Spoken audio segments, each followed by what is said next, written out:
Om Agyanatimirandasya Gyananjana Salakaya Chakshur Militam Yena Tasmai Shri Gurave Namaha Shri Chaitanya Manobhishtam Stapitam Yena Bhutale Swayam Rupa Kadamhayam Dadati Swapadantikam Pandeham Shri Guru Shri Yuta Parakamalam Shri Gurum Vaishnavamscha Shri Rupam Sagrajatam Sahagana Raghunatam Vitam Tam Sajivam Sadvaitam Sabadutam Vrijana Saitam Krishna Chaitanya Devam Radha Krishna Padan Sahagana Lalita Shiva Sakans Vitam Scha Hey Krishna Karna Sindhu Dinabando Jagatpate Gopesha Gopika Kanta Radha Kanta Namostute Tapta Kanchana Gaurangi Radhe Vrindavaneshwari Prishubhanu Sudha Devi Pranamami Priye Panchakapa Dhruvyasya Kripa Sindhu Vyevacha Patitanam Bhavanebhyo Vaishnavebhyo Namo Namaha Shri Krishna Chaitanya Prabhu Shri Advaita Gadadhar Shri Vasudeva Gaur Bhakta Vrinda Hare Krishna Krishna Krishna Hare Hare Hare Rama Rama Rama Hare Hare Om Namo Bhagavate Vasudevaya Om Namo Bhagavate Vasudevaya Om Namo Bhagavate Vasudevaya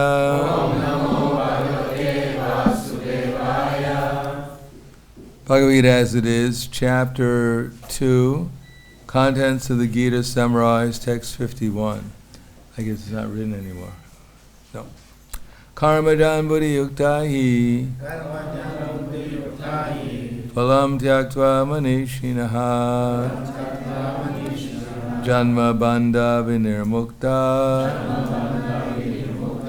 Padam gacchantyanamaya.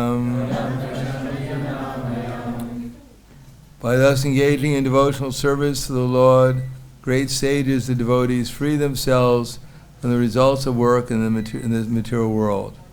In this way they become free from the cycle of birth and death, attain the state beyond all miseries by going back to Godhead. Please repeat. By thus engaging in devotional service, to the Lord, great sages or devotees, free themselves from the results of work in the material world. In this way they become free from the cycle of birth and death, and obtain the state beyond all miseries by going back to Godhead. Purport. The liberated living entities belong to that place where there are no material miseries. The Bhagavatam 10:14-58 says, Samashrita ye parapalavam plavam Mahatpadam punyasho marare Bhavambudir vatsapadam padam param padam padam padam yadvi padam navtestesham. One who has accepted the abode of the lotus feet of the Lord, who is the shelter of the cosmic manifestation, is famous as Mukunda, or the giver of mukti. The ocean of the material world is like the water contained in a calf's footprint. Param Padam, or the place where there are no material miseries, or Vaikuntha is his goal, not the place where there is danger at every step of life. Owing to ignorance, one does not know that this material world is a miserable place, where there are dangers at every step. Out of ignorance, only less intelligent persons try to adjust to the situation by fruitive activities, thinking that the resultant actions will make them happy. They do not know that no kind of material body anywhere within the universe can give life without miseries. The miseries of life, namely birth, death, old age, and disease, are present everywhere within the material world.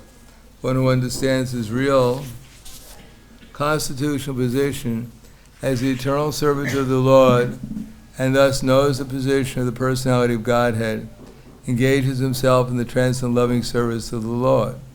Consequently, he becomes qualified to enter into the Vaikuntha planets, where there is neither material, miserable life, nor the influence of time and death. To know one's constitutional position means to know also the sublime position of the Lord. One who wrongly thinks that the living entity's position and the Lord's position are on the same level is to be understood to be in darkness, and therefore unable to engage himself in the devotional service of the Lord. He becomes the Lord himself, and thus paves the way for the repetition of birth and death. But one who, understanding that his position is to serve, transfers himself to the service of the Lord, once becomes eligible for Vaikuntha Loka. Service for the cause of the Lord is called karma yoga or buddhi yoga, or in plain words, devotional service to the Lord. Karma jan buddhi yukta hi palam tyaktva manishinam janma bandhavane muktva padan gacchanyanamayam. By thus engaging in devotional service to the Lord, great sages or devotees free themselves from the result of work in the material world. This way they become free from the cycle of birth and death, attain the state beyond all miseries, by going back to Godhead. Namo Vishnu Vidaya Krishna Prasthaya Bhutaya Srimate Bhakti-Vedanta Swami Namane Namaste Saraswatunde Ve Gauravani Pacharane Nirvishesha Srinivadi Paskyatyade Satarane. To live a life beyond misery is something that we're not aware of. We have no conception of what it's like to be free from all misery. And according to Bhagavad-Gita, Nashta buddhi yuktasya, nacha yuktasya bhavanaha, nacha bhavyantak shantir, achantasya kutak sukham. Now for one who is not in transcendental consciousness or Krishna consciousness, they can have neither a controlled mind nor steady intelligence, without which there is no possibility of peace, and how can there be any happiness without peace? So everyone is looking for happiness. No one is spending their time trying to figure out how to become miserable. You don't have to figure it out. Just exist. And it'll all be, that realization will be given automatically. And if you don't feel miserable right now, just wait a little while.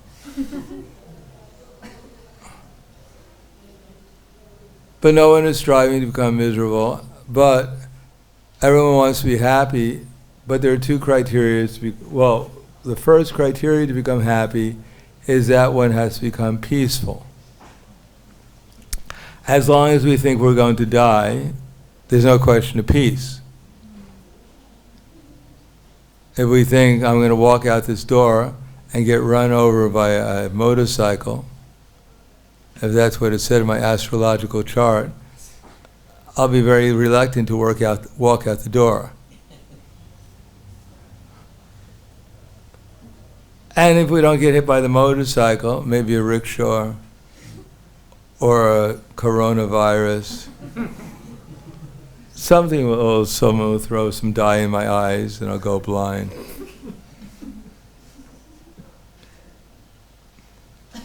And if that doesn't happen, some cavity in my mouth will become inflamed and I'll look like a balloon. We know something's going to happen, and ultimately we know we're going to have to leave this body. And no one has really marked it on their calendar as a very special event to invite your friends to. So they can all sing to you, "Happy Death Day to you, Happy Death Day to you." But in order to have a happy birthday, you have to have a miserable death day. And as soon as you have a happy birthday, you know you're going to have a miserable death day. But no one likes to even talk about it in polite company. That either today or tomorrow or sometime in the near future, we're going to have to give up this body. And as long as we're in the bodily concept of life, it seems that we're losing the most dear object that we have.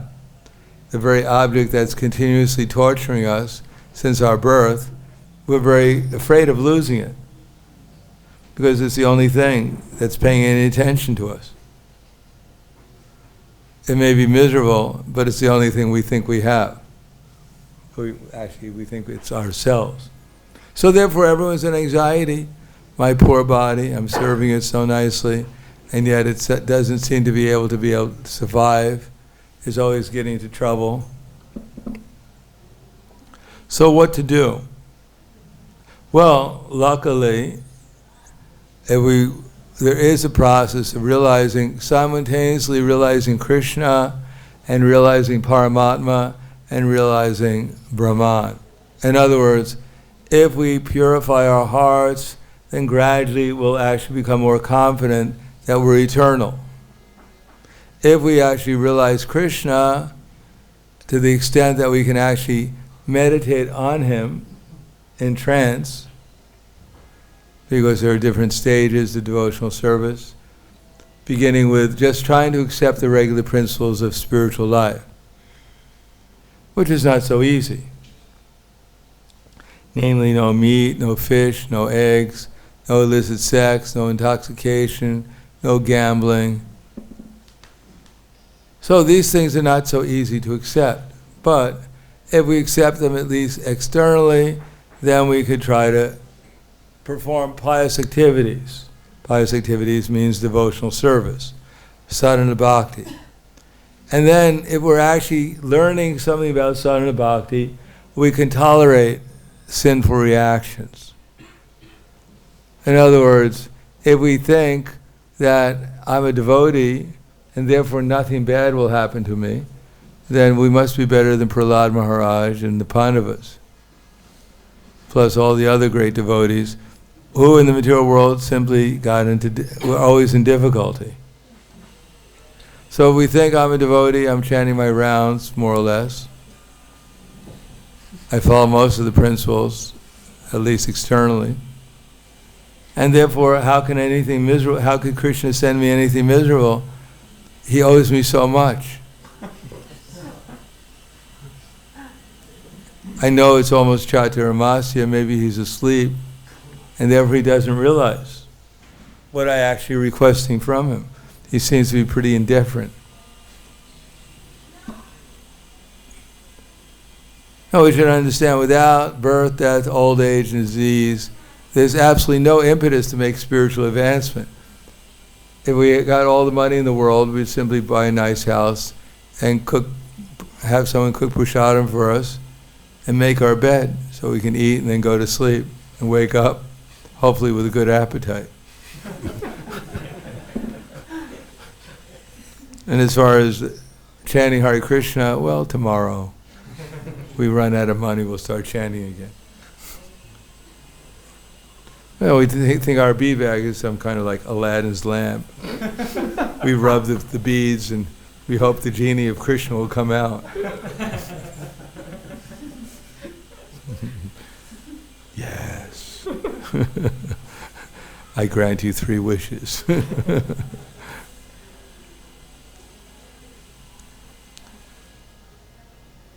So one has to become a little aware that this material world is meant for misery. And if we don't think we're in misery, that means we're in deep ignorance. We're not even aware how miserable we are. At least when we find out we're miserable, at least there's some knowledge of the fact that we're miserable. And why are we miserable? Because our natural existence is enjoying pleasure at every moment, unlimited transcendental happiness, where everything is tasteful. Every experience is just full of pleasure and taste. And here, every experience is suffering to one degree or another. When we suffer less, we think we're happy. If we wake up, there's no toothache, my leg is not broken. Then we think, well, we're doing pretty good today.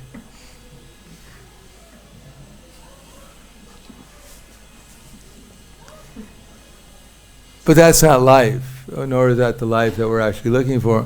Everyone is talking about love. If you go to the newsstand, it's all love. But there is no love. Not in the material world, at least. There's love because by nature we're in love. We're in love with our gross and subtle bodies.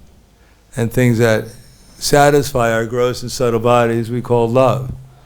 But the Chaitanya Charitamrita says it's lust. Because as soon as we gratify our senses, then immediately the so-called object of love may even become the object of hate, disgust. So that's not love. Real love is on a different platform. The propensity to love is there because we're souls, and therefore we must try to love. That's our nature. That's our eternal nature. But when we choose the wrong object, then we don't get the reciprocation we're looking for. When we choose our gross and subtle bodies as the only object of our love, then we become disappointed because they never reciprocate exactly as the way we want them to. We may look at, just like even the devotee there who's taking care of the shoes, when I came up, he was taking a selfie. That's the new thing, just take a selfie. Ah, I'm in love. Look at how beautiful that is. Can I touch it? Yes.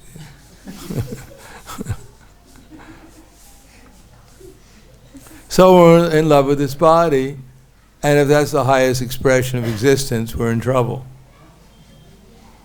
But for those who are actually in ignorance, they don't realize that there's some possibility of something much more satisfying, unlimitedly more satisfying and attractive than our gross and subtle material bodies. And therefore it's recommended here, as in elsewhere, karma jan buddhi yukta, that we need a little intelligence. Krishna begins that intelligence with the fact that our bodies are changing and that we're not changing.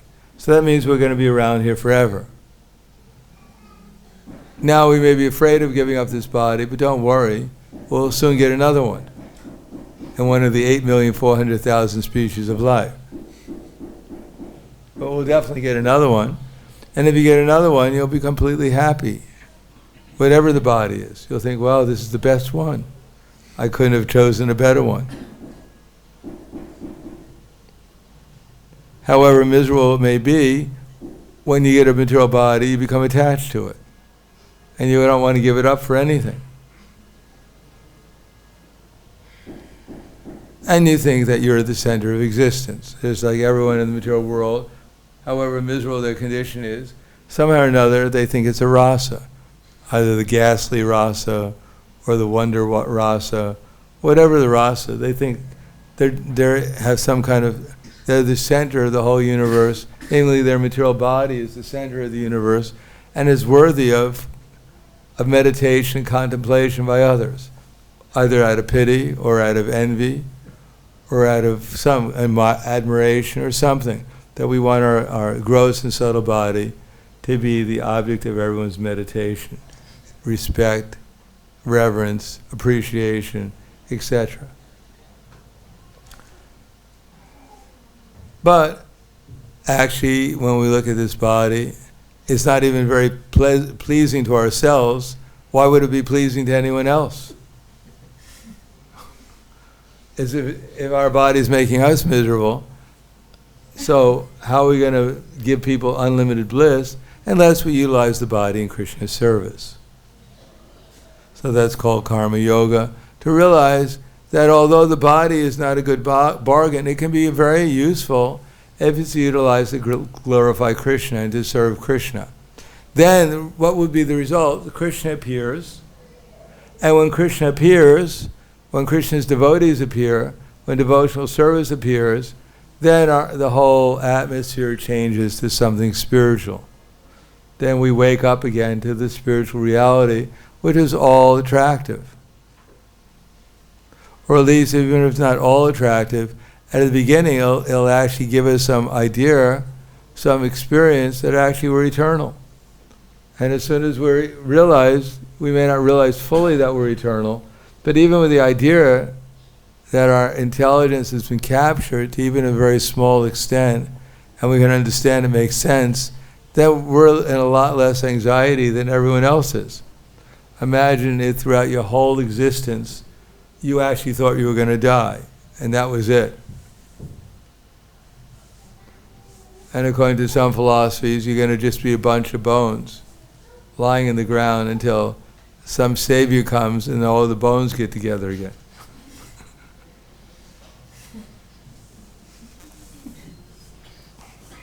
Or you go to heaven and there's really nothing to do there. But at least you're in heaven. It's cooler there. Nothing to do. God is not very attractive. He's fearful. And he's vindictive and fearful. You're just lucky you made it there. And if you do the wrong thing, who knows where you're going to go. So such conceptions are not very enthusing, but at least we have some conception that there is a place where everything is effulgent. I think they had a movie called Avatar. And in that movie, everything was effulgent. Is that right? And people were lamenting, oh, it's such a nice place, I wish I could go there. And so they'll make another movie. Even more wonderful movie. And people will simply lick the bottle. They'll watch the movie and go home, back into the house where the rats are eating their breakfast. And they'll think back to the movie, oh, if only I could go there. Well, you're not going to go there because it doesn't exist. But there is a place which is much nicer than that, where everyone lives eternal. And we at least have some idea that there's some goal. Other than that, what goal do people have?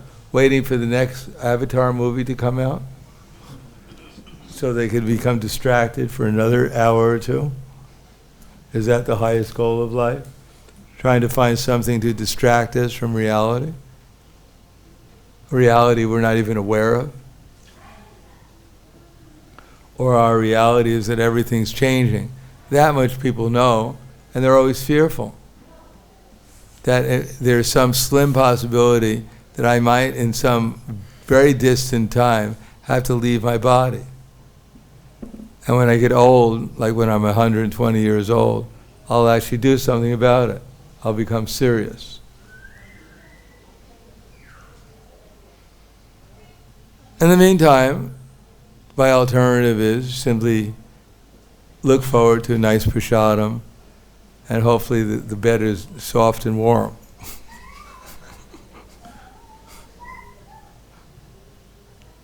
And my body will appreciate it, and if my body appreciates it, I appreciate it. On the other hand, if we actually take seriously the process of Krishna consciousness, and even to a little extent experience some concentration in the mind upon Krishna, and even better than that, concentrating our minds upon the devotees who are concentrating upon Krishna, see Krishna through the eyes of the great devotees. Now, if we see Krishna, we may not have a lot of love and feeling towards Krishna. Matter of fact, as far as we're concerned, if Krishna exists, he's pretty far away from our experience. But if we have association with devotees who are experiencing Krishna, then we get much closer to experiencing Krishna through those devotees. It's much easier to approach Krishna with feeling if we go through the feelings of the devotees, the great devotees, who have learned to approach Krishna through the other devotees. Therefore, our best opportunity to approach Krishna, to make it into a reality, is to become a servant to Krishna's servants. And if we don't become Krishna's servants, and we just try to chant our rounds every day, and do some service, or even read the books, or worship the deities, but we don't try to become a servant of Krishna's servants, then we won't have any access to the actual feeling of Krishna, feeling the nature of feeling Krishna. Somehow or another, we have to connect with the servants of Krishna's servants, and then through that connection, we'll be able to actually experience what it's like to experience Krishna. Now, of course, we may think, well, I'll approach through Prabhupada, but Prabhupada will be pleased if we serve his servants. Prabhupada's not just happy, yes, give me all the service, I need service, everyone serve me. No, Prabhupada's happy when he sees that we've learned from him how to serve his servants with devotion. And then he'll become pleased, and if Prabhupada becomes pleased and we experience his happiness, then we'll be able to understand what the happiness of Krishna consciousness is. Similarly, if we simply please the devotees, try to please the devotees, then the result is if they're pleased, then we'll also experience pleasure. Because our nature is reflective. That is, we don't enjoy directly, we enjoy by experiences other people's happiness. Whether it's Krishna's happiness, or Srimati Radharani's happiness, or Acharya's happiness, or even the devotees' happiness. So if we please the devotees, then we'll become spiritually pleased, and we'll make spiritual advancement. And if we think it's me and Krishna, and these other devotees are just like, more or less like paraphernalia for my romance with Krishna. They're like the trees in Vrindavan, they decorate my relation with Krishna. But other than that, they're pretty useless, because they're all conditioned souls, and they don't realize who the greatest devotee is, me, and therefore they don't appreciate me, and therefore they're pretty much offensive and useless. But I tolerate them, because some of them make prasadam, and so they have some use. No, we have to actually try to develop relationships with others, and the relationship can't just be everyone's going to love me. After everyone loves me, then I'll love them also. No, we have to see through the eyes of Krishna, through the eyes of Prabhupada, and through the eyes of the Paramatma. So we should we should always be asking internally, because Krishna will actually reciprocate with me, what can I do to serve this devotee? Maybe Paramatma will tell us, run. But I doubt that's his only response. Run. As quickly as get out of here as quickly as possible. No, Krishna will actually give us some intelligence to say something even nice, even to people we don't like, or at least to hold our tongue. You don't. Better not to say anything.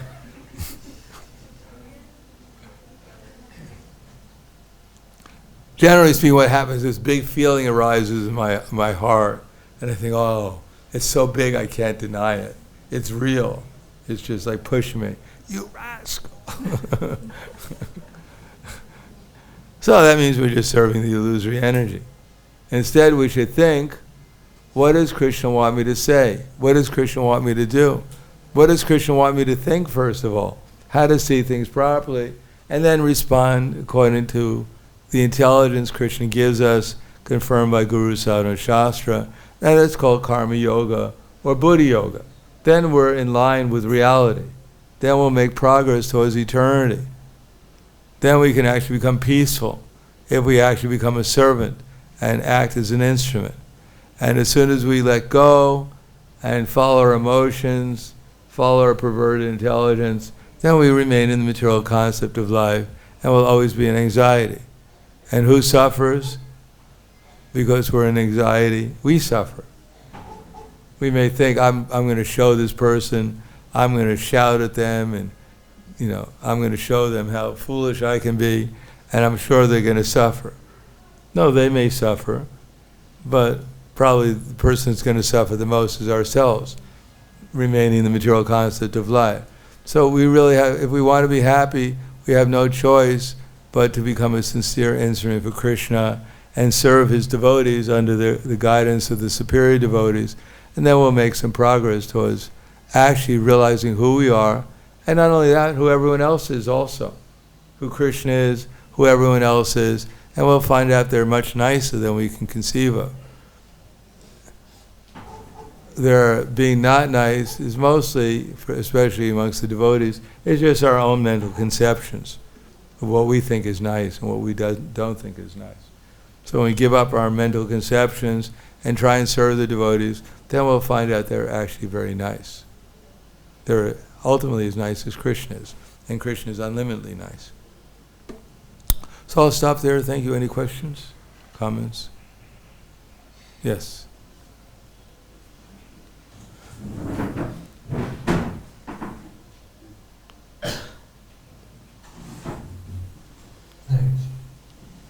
As we were saying that when you go out, you think of your death. Death is there always.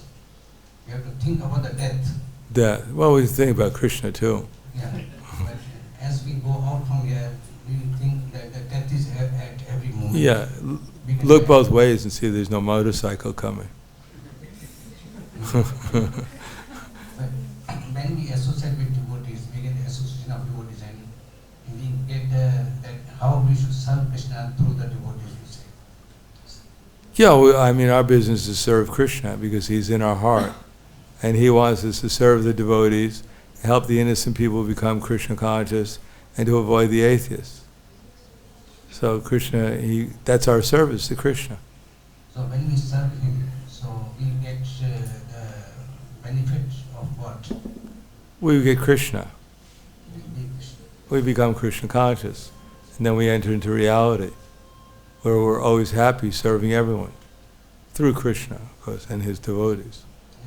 In other words, we become unlimitedly happy and blissful, and we love everyone and everything. We go back home, back to God. Yeah, well, this is also, eventually we go back home, back to Godhead, but this is also the spiritual world we're in. We just don't understand it, we don't realize it.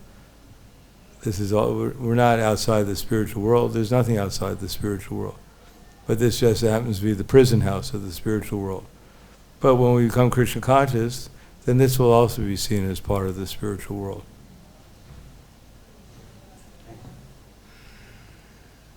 Anything else?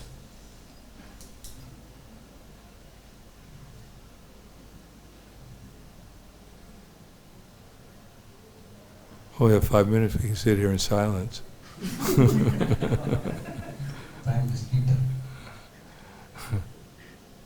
No other questions? Okay, thank you very much. Grandaraj Bhagavad-Gita ki jai. Srila Prabhupada ki jai. Gaur Premanande.